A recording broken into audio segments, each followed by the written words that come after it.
I am a crazy person when biking is concern. मैं पागल हो जाती हूँ। मैं बिल्कुल एक 4 साल का बच्चा होता है ना, वो फीलिंग आती है और वो फैसिनेटिंग वर्ल्ड, एक अलग ही दुनिया है, तो मैं उसमें चली जाती हूँ। मुझे लोग बोलते हैं कि तुम पागल हो, सच में मेरे बच्चे ही मुझे बोलते हैं मामा यू आर क्रेजी, आप पागल हो चुकी हैं और कोई नहीं। हाँ ठीक है, अगर इस फील्ड के अंदर मुझे पागल होना है तो ठीक है, मैं पागल हूँ एंड आई डोंट केयर कि मुझे कोई भी कुछ भी समझे। और शायद इससे अच्छी ज़िंदगी मैं नहीं जी सकती। अल्हम्दुलिल्लाह सब कुछ खुद कर रही हूँ और ये एक पैशन जो दिल में काफ़ी अरसे से दबा था, मतलब बचपन से ही शौक़ था। मुझे पहले ऐसा लगता था कि सिर्फ मर्द ही मोटरसाइकिल चला सकते हैं, लेकिन फिर जब मैंने देखा कि नहीं, ये जुनून औरतों में भी पाया जाता है तो मुझे बहुत अच्छा लगा। और मैंने ऑल ओवर द वर्ल्ड जब सर्च किया तो बहुत सारी औरतें ऐसी हैं जिनके आप बहुत खूबसूरत बाइक्स हैं और फुल गियर्ड होके वो ड्रेस सूट वगैरह पहन के दे just ride the bike to the office also. और मेरे ख्याल से ये जुनून अंदर होता है और कुछ लोगों को मौका नहीं मिलता, ठीक है, कुछ लोगों के फैमिली प्रेशर्स होते हैं, मौका नहीं मिल पाता, तो मेरे ख्याल से उनको मौका मिलना चाहिए कि वो जो चाहें करें। मुझे ऐसा लगता है कि मेरे ट्राइब के अंदर पख्तून हुए हैं तो वहाँ पर भी औरतों को फैसिनेट करती होगी, बट उनके माहौल ऐसे नहीं है कि उनको इजाज़त नहीं देते चलाने के लिए, लेकिन कहीं ना कहीं होता है। जब मैं बाइक पे होती हूँ तो मैंने कुछ फैमिलीज़ देखी हैं जो पठान हैं, वो अपने फैमिली के साथ गाड़ी में हैं, बट वो जब आप किसी सिग्नल पे रुकते हैं वो साथ होती हैं, आप मुड़ के देखते हैं कि जी गाड़ी में कौन बैठा हुआ है, तो बच्चे जो हैं वो इतने एक्साइटेड होते हैं कि वो शीशा उतार के थम्स अप भी कर रहे होते हैं आपको और जो है हाई भी कर रहे होते हैं और बहुत खुश हो रहे होते हैं। बाइक पे थी, भाई को बोला घर छोड़ दो, मैट्रिक के एग्ज़ाम्स होने वाले थे, पढ़ाई करने के लिए फूफी के घर गई हुई थी और मुझसे बोला ठीक है छोड़ देता हूँ मैं तुम्हें, तो मैं बैठ गई बड़े मज़े से। अच्छा पता नहीं एक कॉन्सेप्ट है कि औरत की तरह बैठो बाइक पे, क्यों भाई क्यों बैठो, क्यों ऐसे मर्दों की तरह क्यों बाइक पे, वो ज़्यादा कंफर्टेबल है और ज़्यादा इजी है अगले को भी, क्योंकि आगे वाले को आपको बैलेंस करना होता है और आपने अपनी बॉडी भी बैलेंस करनी होती है। Bike is all about balancing, ठीक है। तो मैं बैठ गई, मैं लड़कों की तरह बैठी तो उसने मुझे बोला नहीं नहीं नहीं नहीं तुम लड़कियों की तरह बैठो। मैंने कहा क्यों ऐसा क्यों, मैंने कहा यार मैं गिर जाऊँगी, ठीक है। तो मुझे कहने लगा नहीं नहीं गिरोगी नहीं। मैंने कहा ठीक है। मेरा सुबह मैट्रिक का पेपर बोर्ड का और मैं बाइक पे जो है लड़कियों की तरह, उसने मुझे ज़बरदस्ती बिठा दिया। मुझे पता था कि मैं ज़रूर गिरूंगी। रोड पे जैसे ही हम निकले हमें गाड़ी ने यहाँ से हिट किया है और जो है ना पूरी बाइक गाड़ी के नीचे थी और इत्तफाकन हम दोनों उठ के खड़े हुए थे। मतलब कि फिर वो मुझे हॉस्पिटल लेकर गया, टेटनस लगवाया एंड ही वाज लाइक कि तुम्हें कुछ हुआ है। मैंने कहा नहीं यार मुझे कुछ नहीं होता, ये तो मतलब एक अंदर की चीज़ है ना। मैंने कहा तुम मुझे लड़कियों की तरह जो बैठने बोल रहे थे ना उसकी वजह से ये हुआ है, आज के बाद मुझे लड़कियों की तरह बैठने मत बोलना, ठीक है।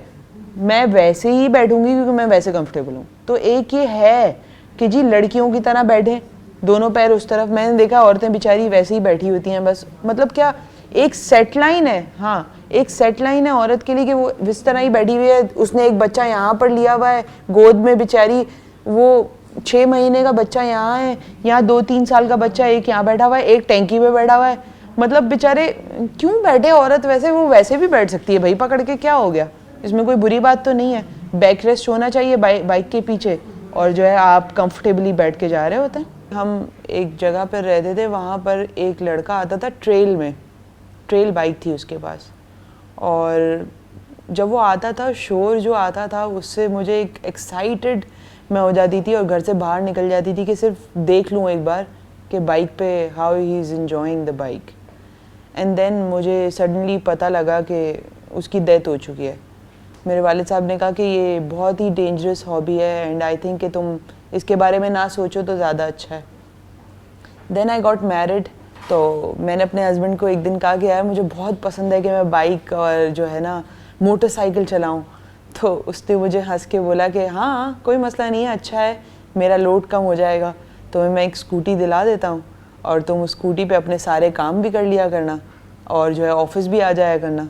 मुझे अजीब सा लगा ये बात सुनकर कि सिर्फ स्कूटी ही क्यों, क्या मतलब कि सिर्फ औरतों के लिए सिर्फ एक पर्टिकुलर स्कूटी ही है, नहीं। तो स्कूटी का मुझे इतना कोई शौक़ भी नहीं था। मैंने उसको बोला नहीं मुझे स्कूटी पे नहीं जाना एंड ही वाज लाइक कि नहीं ठीक है। फिर उसके बाद चीज़ें आगे चलती गई। Then I just join a club जहाँ पर लेडीज़ को बाइकिंग सिखा रहे थे। उन्होंने मुझे सिर्फ ये पूछा सबसे पहले कि तुम्हें साइकिल चलानी आती है? तो मैंने कहा हाँ, मैं तो बचपन में छुप के जब दादा दादी सब सो जाते थे तो 3 बजे मेरे पड़ोसी में एक लड़का रहता था और मैं उसको इजाज़त ली भी थी उससे। मैंने 3 से 5 मैं साइकिल चलाती थी गली में बहुत तेज़, और मुझे इतनी खुशी मिलती थी, मुझे ऐसा लगता था मैं साइकिल पे बैठी हूँ और दुनिया ख़त्म हो गई है। तो उन्होंने कहा बस समझो तुम्हें बाइक आ गई। मैंने कहा ठीक है। उसके बाद पहला दिन था मेरा और मेरे सामने कुछ 2-4 लड़कियां होंगी जो ट्रेनिंग के लिए आई थी और मैं अपने प्रॉपर गियर्स के साथ गई थी।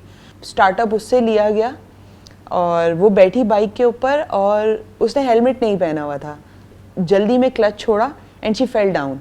वो गिरी और उसका ये पार्ट पूरा खुल गया और इतनी तेज़ ब्लीडिंग हो रही थी कि मैं थोड़ी देर के लिए बड़ी अजीब सी हो गई। फिर मैंने बोला नहीं यार, इस हादसे से मैं पीछे नहीं हटूंगी, मुझे बाइक सीखनी है और मुझे बाइक सीखनी है। मतलब वो एक एक्साइटमेंट मेरी फिनिश नहीं हुई वहीं पर, ना मैं डरी ना मैंने कुछ किया। उन्होंने मुझे बोला राबिया क्या हुआ? मैंने बोला सर कुछ नहीं। तो मुझे कहने लगे नहीं डरो मत। मैंने कहा सर ये कुछ भी नहीं है, अगर उसने हेलमेट पहना होता तो ऐसी सिचुएशन नहीं होती। मुझे बहुत सारे लोगों ने कहा कि मोटरसाइकिल का जो आइडिया है इसको ड्रॉप करो, get a car for your self, but वो एक पैशन है। मोटरसाइकिलिंग जो है वो मेरी लाइफ में अगर एक वर्ड में मैं उसको डिस्क्राइब करूं तो बाइकिंग इज़ हैप्पीनेस फॉर मी। मतलब जब मैं बाइक पे बैठती हूँ, हेलमेट लगाया एंड ऑल, तो मतलब दुनिया सब, जिसने जो बोलना है वो बोले, जिसने जो सोचना है वो सोचे। मतलब मैं बाइक पे होती हूँ तो it's like happiness for me. अभी भी I am feeling like goose bumps.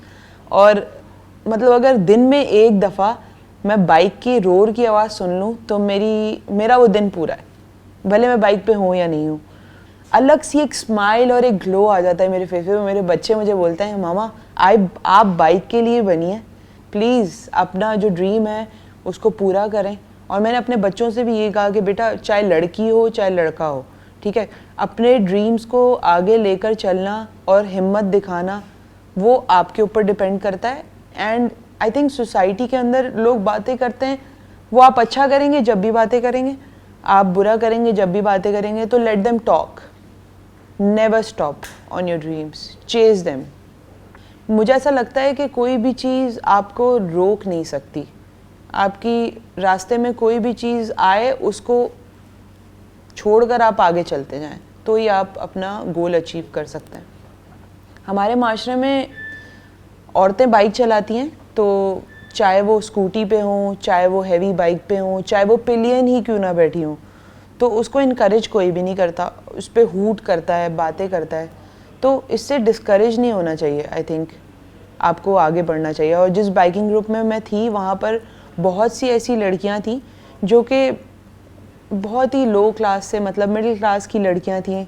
कुछ नर्सेस थीं, कुछ टीचर्स थीं जो कि बेचारी धक्के खाती थीं रिक्शों में, टैक्सियों में, बसों का इंतज़ार करना। तो उनकी लाइफ बड़ी इजी हो गई और वो बहुत अच्छे तरीके से अपने काम पे जा रही हैं। They can't afford a car, so if they can afford a 70 cc, so let it be, let them go.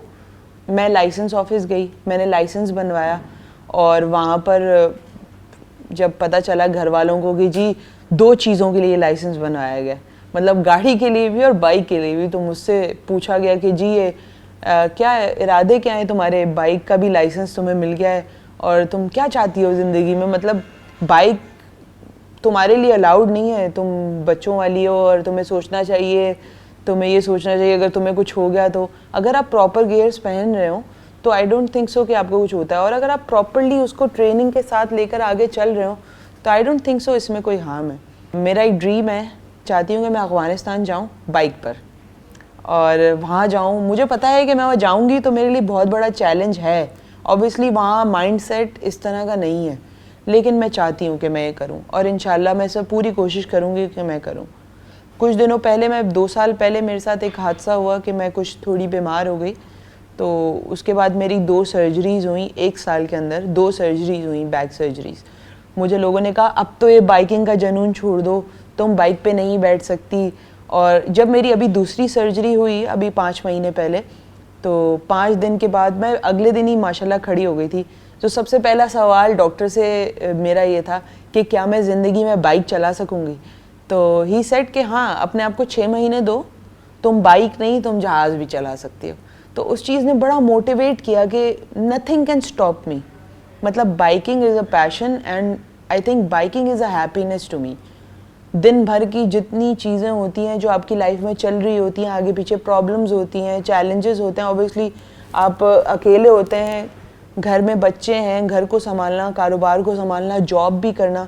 मैं कारोबार भी संभाल रही हूँ, जॉब भी कर रही हूँ, तो बड़ा एक चैलेंज है मेरे लिए। बट वो बाइकिंग का एक मेजर हिस्सा है मेरी लाइफ में, वो कभी भी किसी भी चीज़ से पीछे नहीं हट सकता। आई थिंक कि जब फॉरेनर लड़कियां यहाँ पर आ रही हैं, ठीक है, और वो इंस्पायर कर रही हैं लोगों को, लोग उनसे मिलने आ रहे हैं, उनको एक सेलिब्रिटी की तरह डील कर रहे हैं, उनकी हेल्प कर रहे हैं रास्तों में, और वो किसी भी प्रोटेक्शन के साथ आगे बढ़ रही हैं, पूरा पाकिस्तान घूमी है, ठीक है। और मेरे ख्याल से जब वो घूम सकती है तो हम क्यों नहीं। और बहुत सारी लड़कियां हैं, आई रियली लाइक देम, और मुझे बहुत खुशी होती है उनको देखते हुए कि इतने चैलेंजेस के साथ भी वो अपना पैशन नहीं छोड़ रही। तो आई थिंक कोई भी चीज़ आपके लिए नामुमकिन लफ्ज़ तो है ही नहीं। मतलब you can do it if you want. तो वो शिद्दत, लगन, वो पैशन अंदर से आता है, मतलब वो जुनून है। एक दिन ऐसा हुआ कि हम लोग हैदराबाद जा रहे थे और सब पहुँचे हुए थे मैकडॉनल्ड्स पे। मेरा फ्रेंड नीचे से मुझे कॉल करता है, जल्दी आओ जल्दी आओ जल्दी आओ। दोपहर के 2 बज रहे थे, और जब मैं हेलमेट और जैकेट पहन के नीचे उतरी तो सब मुझे इस तरीके से देख रहे थे जैसे कोई एलियन आ गया है। मतलब एक औरत हेलमेट पहन के एलियन लगती है लोगों को। जब मैं उसके साथ बैठी, उसने मुझे बोला कि ठीक है, अब जो है ना बहुत देर हो गई है, हम लोग आधा घंटा लेट हैं, ध्यान से बैठना, और हम यहाँ से तेज़ी से जाएंगे और हमने मैकडॉनल्ड्स रीच करना है विद इन 5 to 10 मिनट्स। मैंने पहले शॉक्ड हो गई, मैंने उसके चेहरे को देखा, मैंने कहा यार प्लीज़ मुझे गिरा मत देना, बाकी खैर है। एंड यहाँ से हम निकले हैं 2 तलवार से फिर 3 तलवार पहुँचे, और जब वहाँ से उसने स्पीडिंग शुरू की है तो मतलब मुझे अंदाज़ा नहीं है, लेकिन अप्रॉक्स मैं 7 मिनट के अंदर एयरपोर्ट पे थी।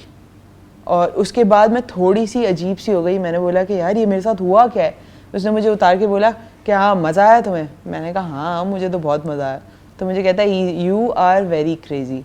मतलब 7 मिनट में मैंने तुम्हें यहाँ पहुँचाया, और वो बाइक पूरी टिल्ट करके रोड पे इस तरीके से रोल भी कर रहा था। मतलब ये जो चीज़ थी वो बिल्कुल ज़मीन से इतने फासले के ऊपर थी, एंड वो मुझे डराने की कोशिश में था। उसको ऐसा लगता है कि जो है ना वो मुझे इस तरह की बाइकिंग करके मुझे डरा के वो मेरा पैशन ख़त्म कर सकता है। अमूमन मर्द ऐसे ही करते हैं, ठीक है, कि औरतों को आगे आते हुए देखते हैं ना तो उनको लगता है कोई अलग ही मखलूक आ गई है। मतलब कि क्यों भाई, हम भी कर सकते हैं जो आप कर सकते हैं, वो हम क्यों नहीं कर सकते।